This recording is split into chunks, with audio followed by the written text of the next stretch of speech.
ಚಿತ್ರದುರ್ಗ ಜಿಲ್ಲೆ ಹೊಳಲ್ಕೆರೆ ಪಟ್ಟಣದ ಪುರಸಭೆ ಕಾರ್ಯಾಲಯ ಪುರಸಭೆ ಮುಖ್ಯ ಅಧಿಕಾರಿಗಳಿಗೆ ರಾಜ್ಯ ರೈತ ಸಂಘದ ಮುಖಂಡರು ಹಾಗೂ ಪದಾಧಿಕಾರಿಗಳು ಚರಂಡಿ ಸ್ವಚ್ಛಗೊಳಿಸುವಂತೆ ಮನವಿ ನೀಡಿತು. ತಕ್ಷಣವೇ ಮುಖ್ಯ ಅಧಿಕಾರಿಗಳು ಡಿ ಕೃಷ್ಣ ಡಿ ಕಟ್ಟಿಮನಿ ಅವರು ಅವರ ಮನವಿಗೆ ಹೂಗೊಟ್ಟು ಕಾರ್ಯಪ್ರವೃತ್ತರಾಗಿದ್ದಾರೆ. ಈ ಸಂದರ್ಭದಲ್ಲಿ ರೈತ ಮುಖಂಡರು ಆದಂತಹ ರಂಗಸ್ವಾಮಿ ರೇವಣ್ಣ ರಾಜಣ್ಣ ಹಾಗೂ ಪುರಸಭೆ ಆರೋಗ್ಯ ನಿರೀಕ್ಷಕರು ಆದಂತಹ ಶೌಕತ್ ಅಲಿ ಹಾಗೂ ಕುಮಾರ್ ಹಾಗೂ ಪೌರ ಕಾರ್ಮಿಕರು ಹಾಜರಿದ್ದರು.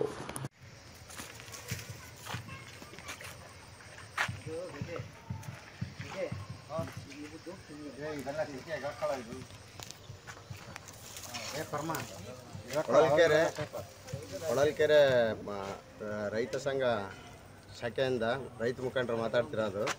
ಸುಮಾರು ಒಂದು 2 ವರ್ಷದಿಂದ ಇದು ಮಳೆ ಇಲ್ಲದ ಕಾರಣದಿಂದ ಇದು ಟೌನಿನ ನೀರೆಲ್ಲ ಇಲ್ಲೇ ಹೋಗ್ತಿದ್ದು, ಮೋರಿ ಬ್ಲಾಕ್ ಆಗಿತ್ತು. ಹೋದ ಸರಿ ಚೀಫ್ ಆಫೀಸರ್ಗೆ ಹೇಳಿದ್ವಿ ಒಂದು 6 ತಿಂಗಳ ಮುಂಚೆ.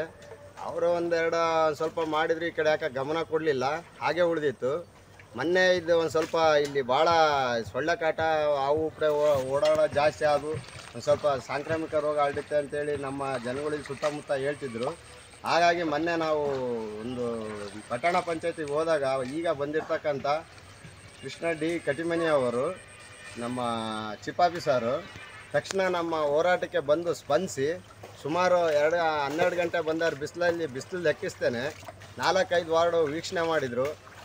ಈ ಜನಗಳು ಸಾರ್ವಜನಿಕ ಸಮಸ್ಯೆನೆಲ್ಲ ಆಲಿಸಿ ಇನ್ನೊಂದು 2 ದಿವಸ ಕ್ಲಿಯರ್ ಮಾಡ್ತೀವಿ ಅಂತೇಳಿ ನಿನ್ನೆ ಇದು ಭಾಳ ಟಫ್ ಇರೋದ್ರಿಂದ ಅವರೇ ನಿಂತ್ಕೊಂಡು ಖುದ್ದ JCP ನಿಲ್ಲಿಸಿ JCP ಮುಖಾಂತರ ಎಲ್ಲ ತೆರವುಗೊಳಿಸಿದ್ದಾರೆ.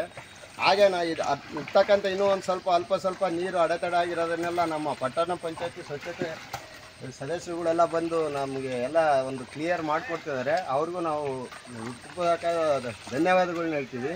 ಹಾಗೆ ಈ ಥರ ಸಾರ್ವಜನಿಕರು ಕೆಲಸಕ್ಕೆ ಏನು ಸ್ಪಂದಿಸ್ತಿದ್ದ ಹೊಸ ಬಂದಾಗ ಚೀಫ್ ಆಫೀಸರ್ ಆಗಿರ್ಬೋದು, ನಮ್ಮ ಶೌಕತ್ ಆಗಿರ್ಬೋದು, ಕುಮಾರಣ್ಣರಾಗಿರ್ಬೋದು, ಯಾವುದೇ ಒಂದು ಸಮಸ್ಯೆ ಹೇಳಿದಾಗ ಬಂದು ಜನಗಳಿಗೆ ಸಹಕರಿಸಿ ಕೆಲಸಗಳನ್ನ ಮಾಡಬೇಕು ಅಂತ ತಮ್ಮಲ್ಲಿ ಮನವಿ ಮಾಡ್ತಿದ್ದೀವಿ.